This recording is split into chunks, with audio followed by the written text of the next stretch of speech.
Атырауская областная больница. Атырау облыстық ауруханасы облыс тұрғындарына шұғыл медициналық көмек көрсетіп, жоғары мамандандырылған медициналық қызметтер ұсынады. Бүгінде стационарда денсаулығын бір мезгілде 400 адамға дейін жақсартылады.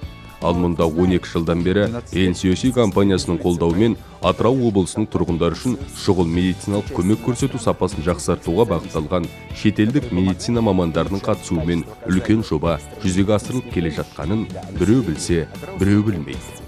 Это проект получения. Бұл Атырау ауруханасы жанындағы шұғыл медициналық көмекті жақсартуға бағытталған жоба. Міне, қазір біз аурухананың ең маңызды жерінде тұрмыз. Жүрегі деп айтсақ болады. Бұл ота жасау мен жан сақтау бөлімі. Бұған дейін Атырау облысының науқастары медициналық көмек алу үшін республикалық ауруханаларға баратын. NCOC компаниясының осы жобасының арқасында Атырау облысындағы науқастар ауыр жағдайларда ең алдымен аурухана аясында шұғыл көмек алу мүмкіндігіне ие болды. Доктор Хендрик, біз көргеніміздей, сіз жаңа ғана отаға қатыстыңыз. Сіз жалпы қандай оталарға кіресіз және Атырауда жұмыс жасаған уақытыңызда есте қалған жағдайлар туралы айтып берсеңіз. Мен негізінен науқастар өте ауыр жағдайда түскен кезде күрделі немесе шұғыл оталарға қатысам. Ота кезінде біз ішектің перфорациясы немесе бітелуі бар екенін анықтаймыз. Асқазанда немесе 12 елі ішекте ауыр өмірге қауіп төндіретін қан кету жағдайлары болады. Атыраулық хирургтарға көмек көрсетіп отырып, біз науқасты қалай емдеу керектігін бірге шешеміз. Бізді біріктіретін басты мақсат науқастың өмірін сақтап қалу. Біз Ұлыбританияда қолданылатын әдістер мен осы жерде қолжетімді кейбір әдістерді талқылай отырып, науқасты емдеуде қай нұсқа жақсы екендігі туралы келісімге келеміз. Сондықтан біз әрқашан хирург әріптестермен бірге жұмыс істейміз. Тағы да қайталаймын, біз үшін ең негізгі мақсат науқасты туындаған қиындықтардан құтқаруға, оның өмірін сақтауға тырысу. Помимо этого, в рамках проекта... Бұдан бөлек жоба аясында біздің қызметкерлерге арналған көптеген кеңестер, семинарлар, оқыту дәрістері өткізіледі. Америкалық жүрек қауымдастығының стандарттарына, Кукса стандарттарына және NICE пен Science сияқты британиялық қауымдастықтардың басшылығына сәйкес халықаралық жедел медициналық көмек стандарттары енгізілуде. Менің ойымша жобаның әсері айтарлықтай. Әсіресе Атырау облысының тұрғындары үлкен көмек алады. Халықаралық дәрігерлер мен Атырау облысының дәрігерлер арасында кәсіби тәжірибе алмасу жүруде. Біз жоба мақсатына жетіп және тиімді жұмыс істейді деп есептейміз. Доктор Данчо, сіз жергілікті мамандарды оқытуға көп уақыт бөлесіз. Дәрігерлер алған білімдерін жұмыстарында қаншалықты қолданады? Thanks for the question. Мен жергілікті дәрігерлерге оқыту және симуляциялық оқыту бағыттары бойынша көмектесем. Сондай-ақ клиникалық білім берем. Медициналық білім әр 75 күн сайын өзгеріп отырады. Сондықтан мен бір апта ішінде өткізілетін жақсы ұйымдастырылған оқу бағдарламасын жасадым. Мен дәрігерлерді дүйсенбіде, ал медбикелерді аптаның қалған күндерінде оқытам. Оларға ота кезінде және одан кейін науқастың ауырсынуын қалай жеңілдетуге болатынын үйретем.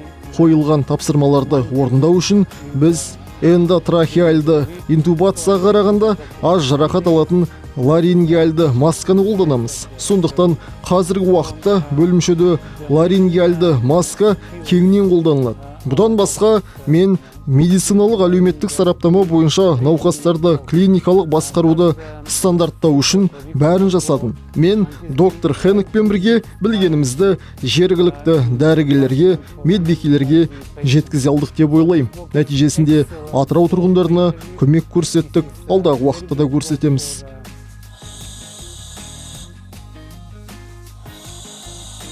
В рамках проекта жоба аясында NCOC аурухананы заманауи жабдықтармен қамтамасыз етуде.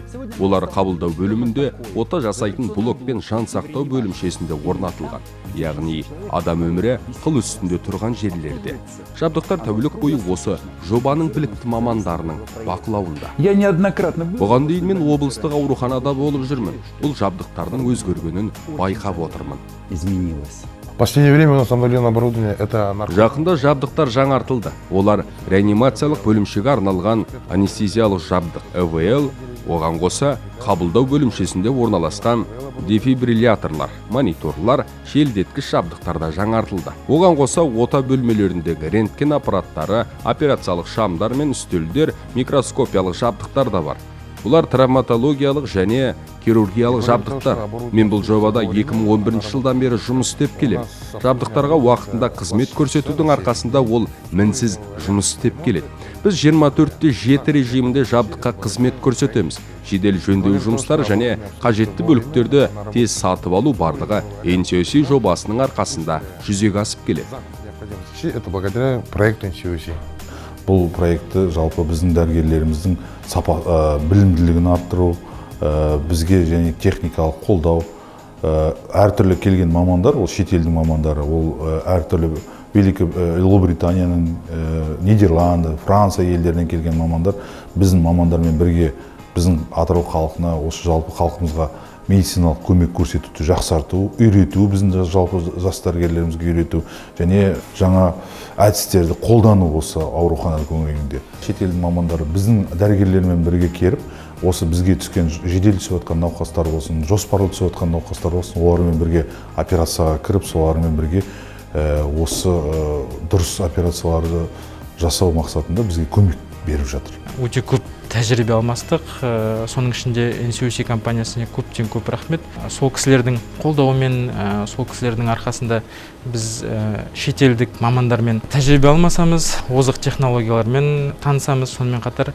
шетелде, соның ішінде батыс елдерінде, Америкада болып жатқан озық протоколдармен танысып, сол арқылы халыққа қызмет көрсету сапасын арттырудамыз. Қазір біз бір ғана жетістік туралы айтып отырмыз. 12 жыл ішінде аурухананың қабырғасында жұмыс орнынан шықпай-ақ халықаралық стандарттар бойынша білімін жетілдіріп, тәжірибе жинақтаған жас мамандардың қатары көбейді және әлі де толығады.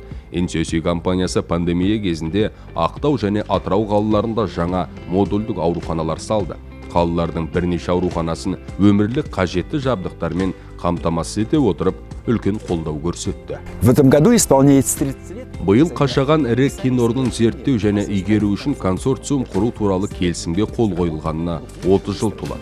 Тарих беттерінде теңіз аралдарын салу, құрлықтағы кешеннің құрылысы және теңіз операциялары үшін ауқымды инфрақұрылым құру, қашаған мұнайын өндіру жатыр. Сондай-ақ халық игілігіне бағытталған жүздеген қажетті әлеуметтік жоба да бар. Ең бастысы, NCOC компаниясының екі өңірдің инфрақұрылымын дамыту жөніндегі қызмет жалғасып келеді. Бұл жаңа мектептер мен балабақшалар, газ құбырлар мен мәдениет үйлері пайда болады деген сөз. Және адамдарға қажет басқа да көптеген нысандар салынады. Бұл туралы біз сіздерге әлі де айтатын боламыз.